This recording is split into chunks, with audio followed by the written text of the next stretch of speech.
Laidą remia Mados dizaino akademija. Prisijunkite prie mūsų ir ženkite pirmuosius žingsnius į mados pasaulį.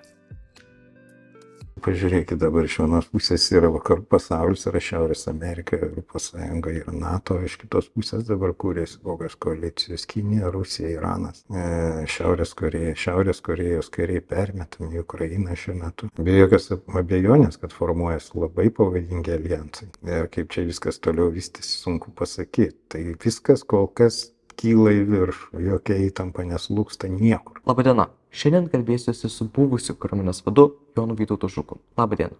Labadiena, sveiki. Koks buvo Jonas 14? Kaip ir visi, 14 metų mokiausi mokykloje, Kauno 4 vidurinėje, berods 8 klasėje buvau. Tai kažko tokio labai ypatingo iš vaikystės negaliu apie save pasakyti. Nebuvau pats geriausias klasės mokinys, nebuvau ir pats blogiausias, apie vidurį. Tai tiesiog tiek ir galiu pasakyti, kiek gyvenom tuo laiku, dar tada buvo tokie sovietiniai laikai, 76 metai. Tai viskas buvo labai ideologizuota, mokykloje, pionieriai, komjaunuoliai, reikėjo spręsti dėl stojimo į komjaunimą. Tai tuo metu kaip tik tai nuo 14 metų, tai aš tada komjaunimą neįstojau, ir aplamai mūsų klasėje buvo iš 13 berniukų, kurie mokėsi mūsų klasėje, 7 buvo ne komjaunuoliai. Šiaip iš idėjinių sumetimų. Nenorėjom stoti ir viskas. Tai kažko tai ypatingo, ar kažkokio tai labai įsimintino epizodo iš tų laikų negaliu pasakoti, buvau tiesiog toks pat kaip ir visi. Jūsų tėvai ir seneliai buvo Lietuvos patriotai, ar ir kaip jie priešinosi okupacijai? Taip, iš tėvo pusės 48 metais mano seneliai ir tėvai buvo išvežti į Sibirą, į Buriatiją, ir močiutė ten mirė 56 metais, paskui kai šitas vajus buvo sąjūdžio laikai, parsivežimo savo artimųjų kaulų iš Sibiro į Lietuvą. Tai buvo žiūrėjus tokia mada, mes irgi 89 metais važiavom su tėvu. Iškasim jos kaulus, pervežėm į Lietuvą. Senelis grįžo čia, mirė Lietuvoje 64 metais.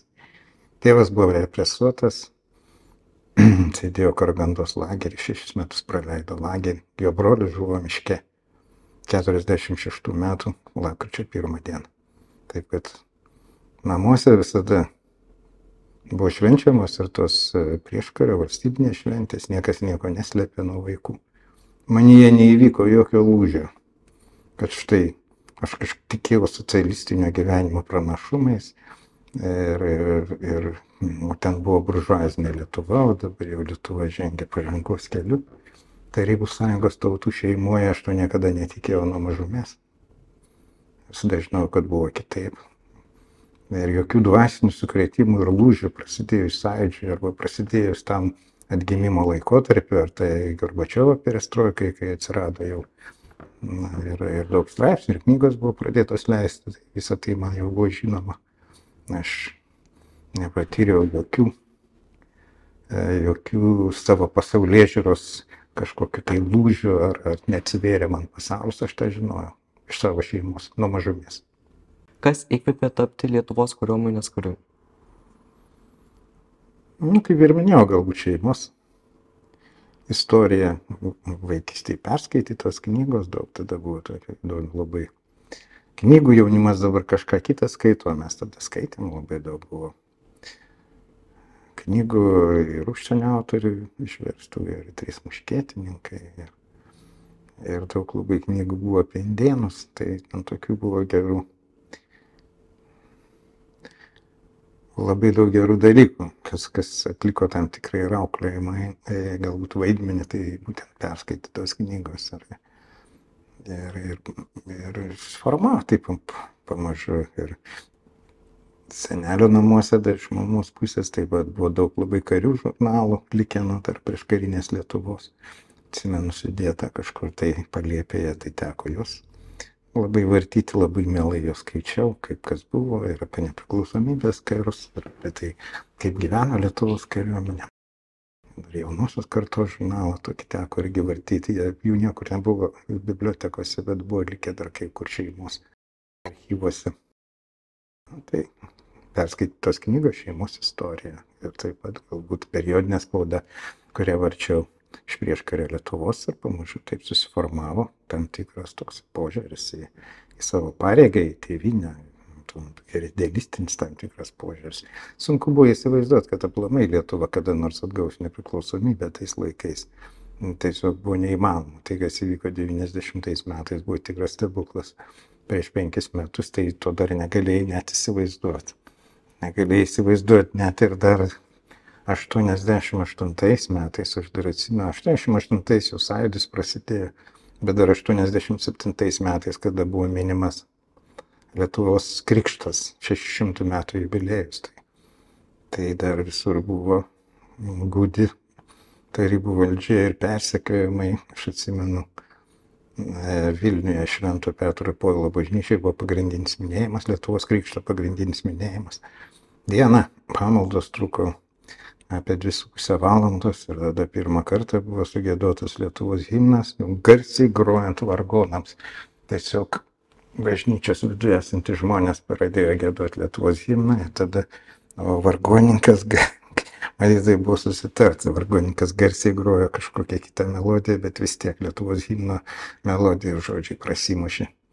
Ir tada grįžau į Kauną ir vakare irgi buvo, jau vasario 16, 88 metų irgi buvo pamaldos ir po to visi patraukė prie Maironio paminklo, ten įvyko toks spontaniškas mitingas, tai aplinkui dar visi filmavo, rėkė, fotografavo, skirstykitės namo, buržuaziniai nacionalistai ir taip toliau.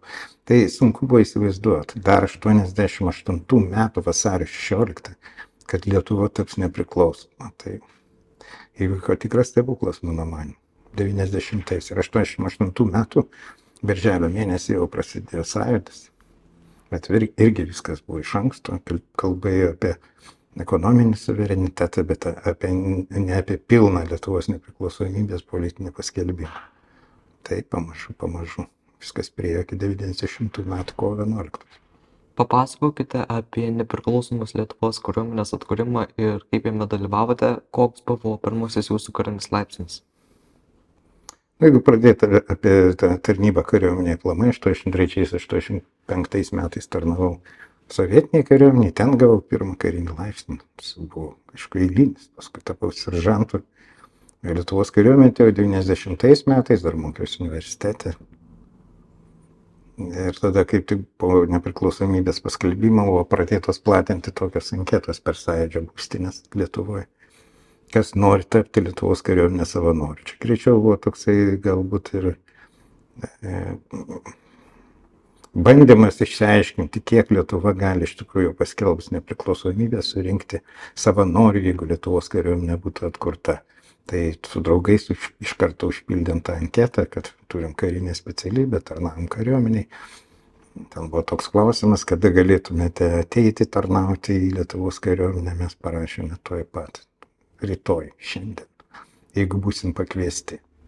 Tada kurį laiką laukiam to pakvietimo, visi pakelime entuziazme, laukiam, užpildėm anketas, laukiam pakvietimo, kad mus pakvies į naujai formuojamą Lietuvos kariuomenę, bet to pakvietimo nesulaukiam. Tai tos anketos daugiau buvo platinamos grynai dėl statistikos, kad susirinkti maždaug gauti supratimą, kiek žmonių galėtų stoti savanoriais į Lietuvos kariuomenę. Tai tada pradėjom patys ieškoti galimybių, kaip galima prisijungti prie kariuomenės, kadangi kovo 11 paskelbta nepriklausomybė, vyriausybė balandžio mėnesį tik tai pirmoji buvo pradėta formuoti ir tik tai 25 balandžio buvo įkurtas Krašto apsaugos departamentas. Ir ten prieš tai buvo įvairiausių ginčių ir nuomonių, ar aplamai Lietuvai reikalinga kariuomenė. Užteks pasienio apsaugos, kad vis tiek ta kariuomenė tik tai erzins Rusiją ir mes čia nieko to nepasieksim. Bet šiaip ar taip parlamente buvo apsispręsta, kad reikia bent įkurti pradžioje Krašto apsaugos departamentą. O aš tuo metu, jis prasidėjo kutė, atsirado kažkokie etatai, aš tuo metu jau dirbau aukščiausios tarybos apsaugos skyriuje, nes pats susiradau tą darbą, norėjau būti naudingas savo šaliai, atėjau čia tiesiog pasiūliau savo paslaugas, pažinojau tą tuometinį aukščiausios tarybos apsaugos skyriaus viršininką Skučą, dar iš Žaliaraiščių laikų, iš Sąjūdžio laikų, tai jis mane priėmė ir aš pradėjau čia dirbti tada. Aukščiausioj taryboje, konkrečiai prie aukščiausios tarybos pirmininko Landsbergio kabineto, mes budėdavom, keisdavomės, parą atbūdi, parą esi laisvas. Taip, pratarnavau iki birželio mėnesio, bet tada supratau kažkaip, kad vis dėlto nenoriu būti asmens sargybiniu, o visą gyvenimą svajojau būti Lietuvos karininku. Ir kai jau pradėjo kurtis krašto apsaugos departamentas, ten atsirado daugiau etatų, jis tapo matomas, vienur ir kitur, ten pasirodydavo jau ir pirmieji jo atstovai, aš nutariau, kad reikia man vis dėlto palikti aukščiausią tarybą ir stoti į kariuomenę, besikuriančią kariuomenę iš krašto apsaugos departamento, visi tikėjomės, kad išauks galų gale, anksčiau ar vėliau ir atkurtoji Lietuvos kariuomenė. Ir birželio 18 dieną perėjau dirbti krašto apsaugos departamentą, antrąjį skyrių, kuris užsiiminėjo žvalgybą. Tai pirmos užduotis buvo, tiesiog gavom iš krašto apsaugos departamento direktorius pirmasis užduotis, kad reikėtų išsiaiškinti, kiek Lietuvoje stovi rusų kariuomenės, buvusios sovietinės kariuomenės, kad galėtume pateikti jam sąskaitą, kad žinotume, kiek jų yra, kaip pradėti išvedimo procesą ir galbūt pateikti sąskaitą, suskaičiuoti, kiek jie turto turi, kad galėtume pateikti sąskaitą už 40 metų iš Lietuvos kariuomenės perimtą turtą. Žodžiu, kad galėtume kažkokiu tai būdu. Jeigu jie mums pateiks sąskaitas, mes galėtume jiems atsakyti ir pasakyti, maždaug žinoti irgi, pradedant dėrybas, kiek dalinių stovi Lietuvoje, kokios yra sudėties, kokios ginkluotės ir kokį turtą turi. Išeitinės tam tikras dėrybinės pozicijas dėl Rusijos kariuomenės išvedimo. Padarėm tokią anketą, išplatinom per Sąjūdžio skyrius, žmonės labai entuziastingai atsiliepė, pradėjo teikti informaciją, kur kokiam rajone stovi, koks karinis dalinys, kokios jo emblemos, kokią jie ginkluotę turi. Vizualiai, kiek galėtų pažinti, niekas negalėjo prieiti prie jokių dokumentų, bet šiaip ar taip pavyko susiregistruoti maždaug kas, kur, kokie daliniai, kokioj Lietuvos vietovėje stovi. Ir jau surinkti kažkokią tai medžiagą per kelis mėnesius, kuri paskui, kai jau gavom tikrus dokumentus, galėjom sulyginti, aišku, ten labai daug kas skiriasi, bet tikrai žinojom, kokioje Lietuvos teritorijoje stovi koks karinis dalinys. Ir antras uždavinys tada buvo, sąlyga buvo iškelta iš vakarų valstybių, kurios nenorėjo pripažinti Lietuvos nepriklausomybės, todėl kad jie manė iš savo pusės, kad mes kenkėme Gorbačiovui, vykdyti perestroiką ir, žodžiu, reikia palaukti, reikia neskubėti ir tos kovo 11 paskelbtos nepriklausomybės ilgą laiką vakarų valstybės nepripažino ir kėlė tam tikras sąlygas. Pavyzdžiui, kad kol jūs nepradėjot kontroliuoti savo sienų, jūsų nepriklausomybė negali būti pripažinta. Tai antras krašto apsaugos departamento uždavinys buvo kuo greičiau sukurti pasienio tarnybą ir pradėti kontroliuoti Lietuvos Respublikos sienas. Tai rudenį aš tada jau perėjau į žvalgybinio antrojo skyriaus į kadrų skyrių, personalo skyrių, taip vadinama, tuo metu vadinasi kadrų skyrius, ir pradėjom formuoti pasienio apsaugos tarnybą rudenį. Ir tas viskas vyko iki sausio įvykių. Taip. Tai buvo labai sudėtingas laikotarpis, pasieniečiai neturėjo nei ginklų, nei uniformų, nei įrengtų pasienio punktų, tiesiog stovėjo ant sienos, ant plento, ant gatvių, bandė stabdyti mašinas, daug kas ignoravo, nestojo, buvo įvairių trinčių ten, įvairiuose Lietuvos rajonuose ir su tuometinė milicija, ir su Baltarusijos milicija, ir su taip pat su priešiškai nusteikusiais ir Lietuvos kai kurių rajonų milicininkai. Laikas buvo labai sudėtingas. To pripažinimo nebuvo, bet šiaip ar taip pasieniečiai nieko neturėdami, rizikuodami kiekvieną dieną savo sveikatą į gyvybę į tarnybą ėjo. O aš, kada dirbau kadrų skyriuje, taip, ir iki pat sausio įvykių, ir sausio įvykiai, kai prasidėjo, tai irgi dirbau kadrų skyriuje, išvežiau visas bylas kažkur tai į patikimą vietą, viskas buvo uždaryta, mūsų pastatas buvo užimtas rusų, mes visi persikėlėm aukščiausią tarybą ir tenai kurį laiką dirbom ir gyvenom čia tiesiog aukščiausiai tarybai, nes eidavom dieną nusipraust, bet nakčiai visada grįždavom ir laukdavom, kad vis dėlto po sausio įvykių, kad vis tiek rusai nesustos ir anksčiau ir vėliau eis iki galo ir toks objektas kaip aukščiausia taryba anksčiau ir vėliau bus užimtas. O ta įtampa tęsėsi iki 91 metų pavasario.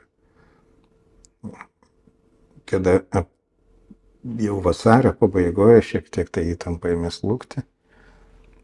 Ir tada mes persikraustėm į naujas patalpas ministrų taryboje ir ten pradėjom jau kasdieninį darbą, kasdieninę veiklą, jau nebebuvimą naktim prie langų ir pasiruošimą kažkokiam šturmui, bet vėl iš naujo aš palengva atnaujinom savo veiklą. Bet tai bendrai ta visa įtampa ir nežinia ir tokia kaip ir toks jausmas, kad vis dėlto kažkokia atomazga anksčiau ar vėliau bus. Ir tik tai neaišku, kuria pusė jinai pasikreips. Arba mes pralaimėsim, arba Tarybų sąjunga grius ir Lietuva iškovo savo nepriklausomybę. Bet visada buvo mintis, kad už tai reikės sumokėti kažkokią tai didelę kainą. Ta mintis buvo visada ir niekada mūsų neapleisdavo, kad tas susirėmimas kažkoks didelis anksčiau ir vėliau bus, nes buvo sunku įsivaizduoti, kad iš čia pasitrauktų Rusijos kariuomenė, saugumo daliniai, pasienio kariuomenė ir visas kitos represinės struktūros. Taip, kad tas jausmas visą laiką buvo ir lydėjo mus iki rugpjūčio 19 dienos pučo. Na, tada irgi jau galvojom, kad dabar tie patys didieji išbandymai ateina ir dabar įvyks tie susirėmimai, nes Gorbačiovas buvo nuverstas, atėjo tokios reakcinės jėgos į tas vadinamas GKČP, tas laikinasis ten tas komitetas. Ir galvojom, kad jau dabar susirėmimai neišvengiamai įvyks artimiausiu metu. Bet per 3 dienas visą tai žlugo. Nu ir įvyko tikras stebuklas. Buvom tada atvažiavom iš Kauno į Vilnių. Dar tą dieną iš ryto nebuvo niekas aišku, vadovybė liepė iš Kauno atvykti į Vilnių. Ir kad čia turbūt pradės vykti kažkokie dideli įvykiai, vėl aukščiausios tarybos šturmas. Nu, o po pietų viskas griuvo, Gorbačiovas grįžo. Ir vakare jau žmonių minios čia buvo susirinkę vertė Lenino paminklą, čia Lukiškių aikštėje. Toks entuziazmas arba tokia bendra nuotaika galima patirti tik tai vieną kartą gyvenime. Na, ir tada atėjo jau Lietuvos pripažinimas ir pati Rusija pripažino. Tada pradėjo kurtis Lietuvos kariuomenė. Tų pačių metų pabaigoje aš jau buvau paskirtas Kauno motodesantinių bataliono Geležinis Vilkas vadu. Ir tada prieš Kalėdas dramos teatre, Vilniaus dramos teatre, tuometinis vyriausybės premjeras Gediminas Vagnorius suteikė visiems pirmosius karinius laipsnius, davė karininkų pirštinės. Laipsniai buvo teikiami pagal pareigas, kurias tu tuo metu užėmei. Niekas nežiūrėjo, kokio tu išsilavinimo, ką tu esi baigęs. Tiesiog jeigu tu atėjai į tarnybą Lietuvos kariuomenė iki pučo ir gerai tarnavai tose pareigose, pelnei tam tikrą pasitikėjimą ir autoritetą, karinis laipsnis buvo suteikiamas visiems, nepaisant jo kažkokio tai pradinio ar karinio išsilavinimo. Tai aš buvau paskirtas Kauno bataliono vadu ir man buvo suteiktas pirmas majoro laipsnis tą vakarą. Kokie metai ir koks periodas Lietuvos kariuomenėje buvo jums pats įsimintiniausias? Tai tie metai ir buvo įsimintiniausi, buvo tokie patys pavojingiausi. Mes jau tam tikrais vaikščiom, tam tikrais ašmenimis ir visiškai buvo neaišku, kuria pusė viskas pakryps. Ir po to, kada įvyko sausio įvykiai ir buvo žuvusių žmonių, buvo laidotuvės, grandiozinės laidotuvės Vilniuje, jie buvo pašarvoti sporto rūmuose, laidojami Antakalnio kapinėse, dalyvavo tūkstančiai žmonių. Tada tokia mintis ateidavo, pimdavo, kas bus toliau, kiek dar reikės aukų. Ir toks pats rizikingiausias metas, ar toks pats pavojingiausias metas tada, kada sprendėsi Lietuvos valstybės likimas, tai turbūt gal ir įstrigo labiausiai. Kaip vertinate jaunimo susidomėjimą karinę tarnybą? Ar manote, kad reikėtų skirti daugiau dėmesio švietimui apie kariuomenės vertybės? Jūs turite omeny dabartinį laiką? Čia kiekvienas turi pats pasirinkti. Nereikia niekam per jėgą nieko brūkti. Čia šitie visi sprendimai dėl pašaukimo, dėl patriotizmo, dėl idealizmo, dėl pareigos ateina patys savaime arba jie neateina. Aš esu giliai įsitikinęs ir su kareiviais daug bendravęs ir šiaip pats tarnavęs ir matęs visokiausių žmonių, kurie tarnauja kariuomenėje ir kurie tarnauja.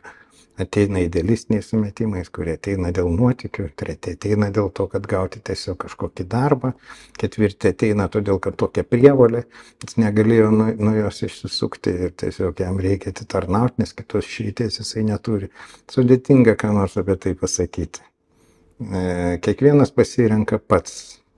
Kiekvienas suvokia tą Lietuvą ir savo tą šalį ir savo pareigą savo šalį individualiai. Jeigu čia nepadėsi, reikia tik tai sudaryti sąlygas, kad žmonės susivoktų, kad žmonės suprastų, kas yra jų šalis, kur jie gyvena, kas yra tėvynė, kas plumai yra žodis tėvynė, kas yra šalis, kas yra tavo kalba. Ar tu nori jai tarnauti, ar tu nori ją plumai turėti, ar tu nori tiesiog to globalaus pasaulio, kad yra visiškai nesvarbu, kur tu gyveni, svarbu tas gyvenimas yra geras, tau garantuoja gerą pragyvenimą, gerą uždarbį ir visiškai nesvarbu, kokią kalbą tu kalbi ir kur tu gyveni. Tai čia yra ir šeimos, ir mokyklos uždavinys leisti jauniems žmonėms susivokti tą patiems savo viduje, per istoriją, per kalbą, per knygas tas pačias, per susidomėjimą vienu ar kitu. Ir reikia žiūrėti, kur žmogus linkęs, į kurią pusę, ką jis nori pasiekti, koks gali būti jo pašaukimas. Niekada nieko nereikia brukti per prievartą, kad sakyti, kad čia propaguoti vieną ar kitą, kad kariuomenę propaguoti, kišti per jėgą, ten kažkokį tai karinį išsilavinimą arba karinį rengimą. Savaime viskas ateina, o be to ne tik tai tarnyba, kariuomenė yra pasitarnavimas savo šaliai. Visur tu gali tarnauti savo šalį, gerai vykdydama savo pareigas ir būdamas bet kokios profesijos atstovu. Ar jūsų nuomonė dabartinės Lietuvos kariuomenės vertybės ir tradicijos atspindi tarpukario karinę dvasią? Sunku ką nors pasakyti dabar taip. Yra taip, stengiamasi tas tradicijas perimti, stengiamasi, kad būtų kažkoks tęstinumas, bet visi ryšiai buvo nutrūkę. Visi. 50 metų laikotarpis yra didelis laikotarpis, tai yra 2 kartos. Tai praktiškai tai, kas buvo prieškario Lietuvos kariuomeniai, ten irgi buvo savų istorijų. Ten viskas formavosi taip pat iš naujų žmonių, kurie atėjo ir iš caro armijos karininkų, kurie atsinešė dar carinės Rusijos visas kariuomenės tradicijas ir kalbą tame tarpe ir daug Lietuvos karininkų ir nemokėjo lietuvių kalbos dar pradžioje, kai prasidėjo nepriklausomybės karas.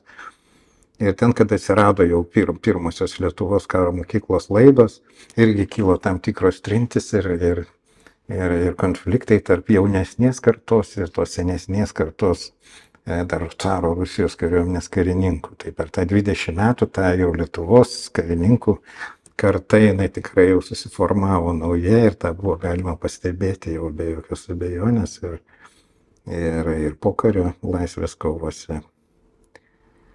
Tai dabar ta Lietuvos kariuomenė jinai pradėjo formuotis iš naujo. Ar tas tęstinumas, ar kažkoks ryšys buvo su prieškario Lietuvos kariuomenė? Buvo, aišku, Buvo ir statutai, buvo dokumentai, buvo kažkokie tai istoriniai aprašymai, knygos ir nepriklausomybės karo aprašymai ir visi kiti dalykai, aišku, kažkiek tai persidavė, bet tradicijos, auklėjimo tradicijos, Lietuvos kariuomenės uniformos, tęstinumo tradicijos, garbės kodekso tradicijos, jos buvo žinomos, bet jos vėl turėjo būti formuojamos iš naujo. Lietuvos karo akademija, susikūrusi po 90 metų, tikrai neturėjo jokio tęstinio ryšio su ta Lietuvos karo mokykla, kuri egzistavo prieš Antrą pasaulinį karą. Atsiminimai kažkokie, aišku, dar buvo ir veteranų likusių, kurie kažkada tarnavo Lietuvos kariuomenė, bet tų, kurie perėjo į tikrąją tarnybą, kurie tarnavo prieš karą ir perėjo į tikrąją tarnybą po 90 metų, tokių nebuvo nei vieno. Taip, kad viskas buvo kūriama iš naujo. Ir antras dalykas, tada prasidėjo labai didelė pasiūla mokytis užsienyje. Aš pirmas išvažiavau į Vokietiją 92 metais, į Vokietijos Bundeswehro generalinio štabo akademiją. Ir paskui daug karininkų, daug užsienio šalių mokėsi, ir Prancūzijoje, ir Britanijoje, ir Jungtinėse valstijose, ir taip pačiu Vokietijoje, ir Lenkijoje. Taip, kad labai trūko tų specialistų karinių, daug kas atėjo vedami entuzijazmo, išsilavinimo trūko, daug kas važiavo ir taip pamažu iš visų šalių kiekvienas vėlgi atvažiavo. Vienas Rusijos kariuomeniai, kitas Jungtinėse valstijose, Kanadoje, Britanijoje, Vokietijoje, Prancūzijoje, ir taip pamažu ta mozaika pradėjo rinktis ir dėliotis. Ir kas vystytis tas Lietuvos karo mokslas, kaip turi atrodyti Lietuvos kariuomenė, kokią sistemą geriau pasirinkti. Pradžioje visi tik tai naudoja tą patirtį, kurią turi, kurią buvo sukaupę prieš tai. Taip, tokios Lietuvos kariuomenės patirties tuo metu dar tikrai nebuvo. Na ir iš to pamažu susiformavo tai, ką dabar vadinam naująją Lietuvos kariuomenę. Aišku, kažkas liko, bet labai nedaug. Negalima sakyti, kad tai buvo tęstinuma, tai buvo naujos kariuomenės atsiradimas. Kaip apibūdintumėte Lietuvos kariuomenės evoliuciją nuo 1990 iki šiandienos? Kaip ir paminėjau, nuo nieko. Bet pranašumas vienas buvo labai didelis su kitom kariuomenėm Varšuvos sutarties pakto. Su Lenkijos, Čekijos, Vengrijos kariuomenė, jos visos buvo tokio sovietinio tipo. O Lietuvos kariuomenė pradėjo kurtis nuo nulio, jai buvo paprasčiau. Anos kariuomenės turėjo reorganizuotis, iš naujo pradėti kurti, eiti prie NATO standartų, prie taktinių ženklų, prie procedūrų, sprendimų priėmimo procesų, prie naujos ginkluotės, visų kitų dalykų. Tai yra nepalyginamai sunkiau, nes lūžta visa sistema, kuri egzistavo daugelį metų. Ir karo akademijos, ir tradicijos, ir ideologija, ir visi kiti dalykai, tau reikia viską sulaužyti ir pradėti nuo naujo. Žmonės tarnavote patys, daugelis netgi buvo įsitikinę savo teisumu ir savo kariuomenę pranašumu prieš NATO. Tai pakeisti mentalitetą, tai nėra taip paprasta, tai buvo sudėtinga užduotis. Mums buvo žymiai paprasčiau, mes pradėjom nuo nulio, mums nereikėjo nieko laužyti, mums reikėjo pasiimti tik tai geriausią patirtį iš NATO valstybių, iš būsimųjų mūsų sąjungininkų ir pradėti tiesiog kurti nuo nulio, nedarant jokių esminių kažkokių tai giluminių sukrenčiančių reformų. Tai šiuo atveju mes turėjom labai didelį pranašumą prieš buvusias Varšuvo pakto šalis. Esu tą asmeniškai patyręs, kurdamas kartu su Lenkija, Lietuvos ir Lenkijos bendrą batalioną 96-99 metais. Ar šiandien Lietuvoje pakankamai dėmesio yra skiriama krašto gynybai? Dabar pradėta skirti, kadangi prasidėjo karas Ukrainoje, čia nuo 14 metų, kada visi suprato, kad tai grėsmė yra labai realiai. 14 metų ir ypatingai po to, kai mes įstojome į NATO, tai čia jokių kalbų, čia niekas į kariuomenę nekreipia jokio dėmesio. Taip, yra kariuomenė, turbūt reikia dalyvauti tarptautinėse misijose, taikos palaikymo misijose, bet mes esame NATO nariai, mes tikrai būsim ginami ir nereikia dėti labai didelių pastangų čia, kuriant savo kariuomenę, bet reikia vykdyti tarptautinius įsipareigojimus. Bet buvo neįsivaizduojam, kad Lietuvos kariuomenė gali gintis viena. prieš kiekvienus rinkimus visada buvo kalbama, iš kur paimti pinigų. Toks populistinis pasakymas. Trūksta sveikatos apsaugai, trūksta švietimui, trūksta pensijoms. Tai iš kur galima paimti? Iš krašto apsaugos. Jie vis tiek ten nieko nedaro, kažkokias pratybas daro, su kuo kariausi, su Latvija. Tiesiog šaipamasi būdavo. Tai tas pasikeitimas, tam mąstymė, požiūrį į savo šalies saugumą ir gynybą ir kariuomenę prasidėjo tik tai po to, kai 14 metais prasidėjo Rusijos invazija į Ukrainą, kai buvo užimtas Krymas, Donbasas. Tai tada buvo įsijungę tą raudoną šviesą ir suprato, kad pavojai labai realūs ir tai, kas įvyko Ukrainoje, gali įvykti ir Lietuvoje. Kito laiko buvo neįsivaizduojama, kad Rusija gali pulti Lietuvą. Ką jūs čia kalbat? Mes tokių iliuzijų niekada neturėjom, tie, kurie tarnavo kariuomenėje. Ir visi žinojom ir supratom, kad tai yra tik laiko klausimas. Vis tiek tas susidūrimas anksčiau ir vėliau įvyks. Bet masiniai sąmoniai, tai čia viskas ignoruojama, kariuomenės finansavimo požiūrį buvo viena iš paskutinių. Kaip manote, kokie asmenybės bruožai yra būtini karininkui norinčiam tapti gerbiamų ir sėkmingų lyderių? Ar yra koks nors jūsų vadovavimo principas, kuriuo vadovaujatės? Tikėk tuo, ką darai. Visų pirma, pats turi tikėti, ką darai. Ir tikėti, kad tu nori rezultatų. Tu neteini kariuomenę dėl to, kad atbūti tarnybos laiką, va čia aš pabuvau, mes čia sudalyvavom pratybose, šaudymo pratybos, dar kažką, sudalyvavom tarptautinėje misijoje. Ir čia mano tikslas yra padaryti karjerą, ar tenais pamatyti užsienį, išvažiuoti, studijuoti užsienį, išvažiuoti tarptautinį misiją. Taip nėra. Turi labai aiškiai suvokti. Pirmas dalykas tai yra pašaukimas. Tu turi suprasti, kad tu nori tarnauti kariuomeniai ir pirmoji eilėje pasitarnauti savo šalį. Antras dalykas labai svarbus, tai patikėti tuo, ką darai. Nebus taip, kaip tu tikiesi. Niekada. Tu atsistoji į karo akademiją, tu susikuri kažkokį tai idealistinį vaizdą, kažkokį romantinį vaizdą tarnybos, kariuomenėje, draugystės, nuotykių, o realybė pasirodo dažnai visai kitokia. Tai tos romantikos pasirodo 80%, tai yra 20% tokio juodo darbo, kasdienybės, visokio kitokių sunkių dalykų ir 80%, per kuriuos tu turi pereiti. Ir dažnai žmonės nusivilia, galvoja, kam to reikia, aš netaip įsivaizdavau, pasirodo yra kitaip. Niekada negalima nusiminti, reikia tikėti, ko darai, tuo, ką darai, dėl ko tarnauji ir siekti savo tikslo toj vietoje, kiek tik tai gali. Kiek leidžia tavo galimybės. Virš tavęs stovi vadai, ne visada vadai bus geri, arba tokie, kokius tu nori matyti ar įsivaizduoji, kad kiekvienas vadas bus tavo mokytojas, taip nėra. Dažnai vadai būna visokie. Ir ilgesys jų galbūt netitinka to, ko tu tikėjai, ir talento net tiek daug yra, kaip tu galvojai. Bet vis dėlto su to reikia susitaikyti, priimti kaip apribojimą tam tikrą. Ir daryti tai, kas priklauso nuo tavęs. Išties ranką į dešinę, išties ranką į kairę. Elkis garbingai, tavo žodžiai neturi skirtis nuo darbų ir tavo ranką kažkas paims. Ir štai atsiranda ir daugiau tokių žmonių, vienas, kitas, trečias ir žiūrėk. Jūsų jau yra keli. Keli draugai, kurie supranta tą pasaulį, savo pareigą, savo požiūrį į tarnybą vienodai kaip tu. Ir tada tu gali pradėti kažką daryti. Dėl pavaldinių yra taip. Žodžiai neturi skirtis nuo darbų. Jeigu kalbi vieną, o darai kitą, jokio autoriteto nepelnysi. Jeigu darai taip, kaip kalbi patriotinius žodžius, kalbi apie pareigą, apie tėvynę ir visi mato, kad taip tu ir elgiesi. Ne tik tai savo darbo vietoje, bet ir buityje, civiliniam gyvenime, visur, kad tu laikaisi tų principų, apie kuriuos tu kalbi.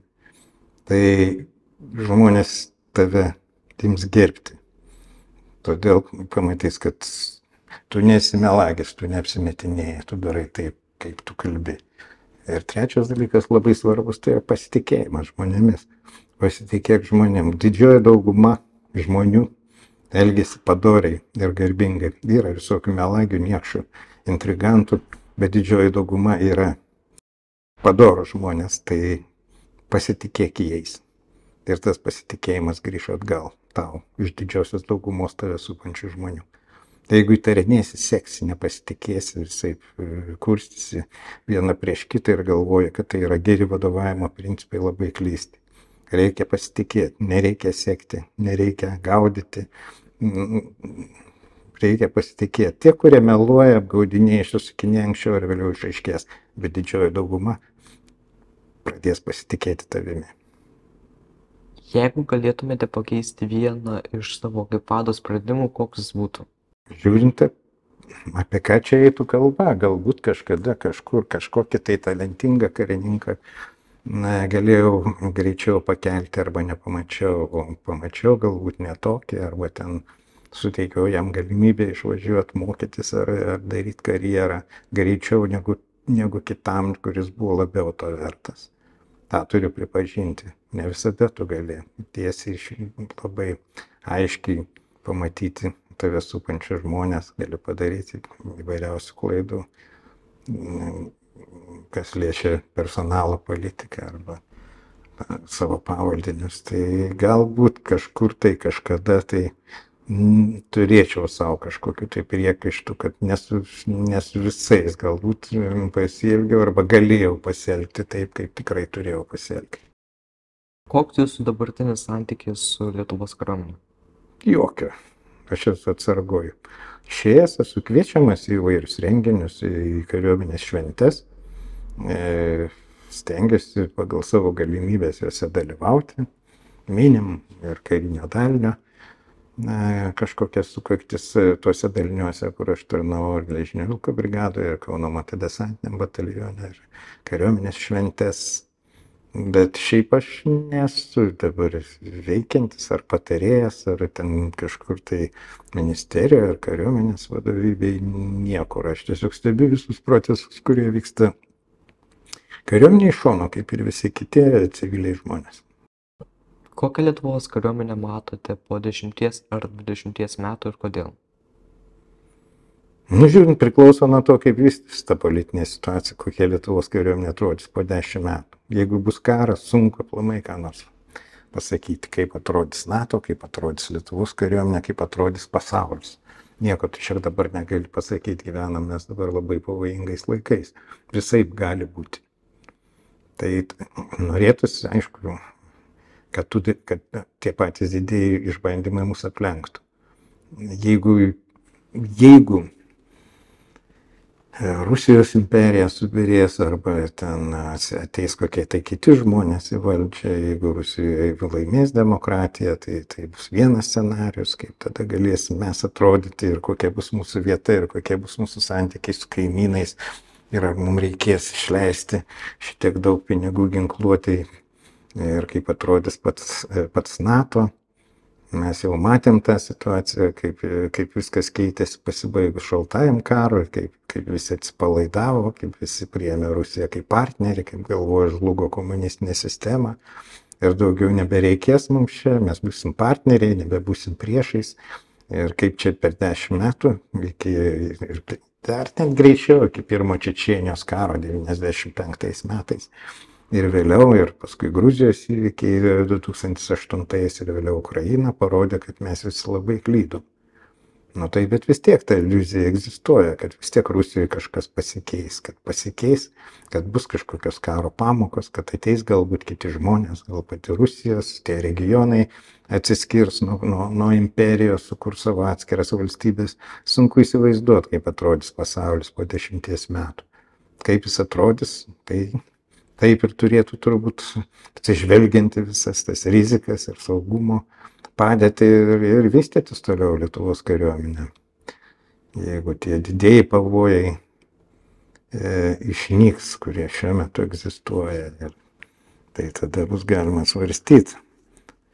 Viskas priklauso nuo to, kaip vystysis pats pasaulis, kaip jis atrodys. Dabar mums reikia stiprinti kariuomenę, rengtis gynybai, todėl kad gali laukti didieji išbandymai. Nežinom, kaip baigsis karai Ukrainoje, kas bus toliau, ką toliau darys Rusijos valdžia ir kaip aplamai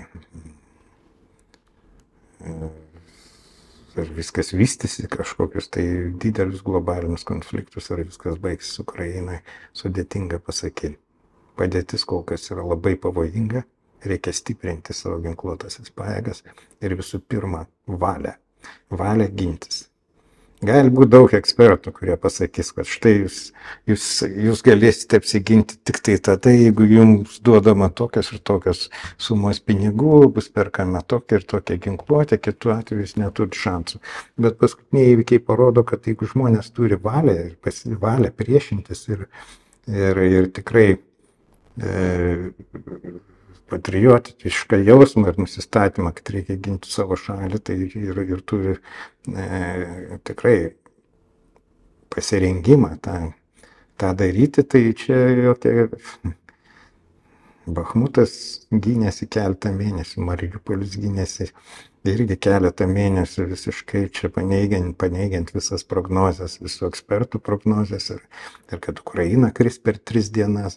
Ir Čečėnijoje tas pats Groznas, neturėdamas nei priešlėktuvinės gynybos, nei tankų, nei nieko, šiandien gynė savo sostinę keletą mėnesių. Visiškai namas po namo, gatvė po gatvės. Taip, kad daug kas labai priklauso nuo valios. Tiesiog nuo valios. Ar tu nori gintis ar ne. Jeigu nori, kovok su to, ką turi. Niekada nereikia galvoti, kad aš galiu kovoti tik tada, kai sukurs man idealias sąlygas, kai mano pirs ginklų, sukaups atsargas, visur bus aplinkui sąjungininkai ir tada mes jau čia nugalėsim. Tai reikia būti pasiruošus kovoti su to, ką turi. Su kuo tą, ką turi. Rytoj, šiandien vakare, už valandos. Visada turi būti pasiruošęs, turėti valią, kad aš priešinsiuosi bet kokiu atveju. Ar manote, kad karas Ukrainoje galėtų būti laikomas vienu iš ženklų, kad pasaulyje formuojasi nauja geopolitinė sistema? Jeigu taip, kokią vietą joje užimtų Rusija? Tai aišku, kad formuojasi, pažiūrėkit, dabar iš vienos pusės yra vakarų pasaulis, yra Šiaurės Amerika, Europos Sąjunga ir NATO, iš kitos pusės dabar kūrėsi kokios koalicijos - Kinija, Rusija, Iranas, Šiaurės Korėjos kariai permetami į Ukrainą šiuo metu. Iranas ir Šiaurės Korėja teikia ginklus, toliau eina Hamas, eina Hezbollah, visa šita kompanija ir teroristinės tos organizacijos, visi jie yra Rusijos sąjungininkai ir Rusijos kurstomos ir remiamos organizacijos. Be jokios abejonės, kad formuojasi labai pavojingi alijansai. Ir kaip čia viskas toliau vystysi, sunku pasakyti. Tai viskas kol kas kyla į viršų, jokia įtampa neslūgsta niekur. Dar Ramiojo vandenyno regionas, tai yra Taivanas ir Kinija, ten irgi labai viskas yra įtempta ir neaišku, kuo viskas gali baigtis. Ir tiesiog yra stebima ir tos šalis nenori, kad Ukraina pralaimėtų, nori, kad pralaimėtų vakarai. Tada jiems atsiranda daugiau iniciatyvos vienoje ar kitoje vietoje pradėti veikti. Be abejonės amerikiečių pasitraukimas iš Afganistano. Tai buvo palaikytas silpnumo ženklų ir pralaimėjimų. Ir dėl to ta iniciatyva galbūt ir iš Rusijos, iš Kinijos pusės atsirado pradėti veikti aktyviau. Ir Ukrainos atžvilgiu, ir Taivano atžvilgiu. Taip, kad čia formuojasi tokios dvi aiškiai priešiškos stovyklos. Kuo visą tai bangsi sunku pasakyti. Kamala Harris ar Donaldas Trumpas? Aišku, kad už Harris. Tai bus kažkoks tęstinumas po visų tų Trumpo pareiškimų, tokių, kurie yra padaryti. Dabar, kada aš spręsiu konfliktą per 24 valandas, kada pozicijos yra visiškai nesutaikomas, tai yra juokinga, tai gali vykti tik Ukrainos sąskaita. Be jokios abejonės, aš remiu Kamalą Harris. Tai ačiū Jums labai ir iki kito karto. Viso.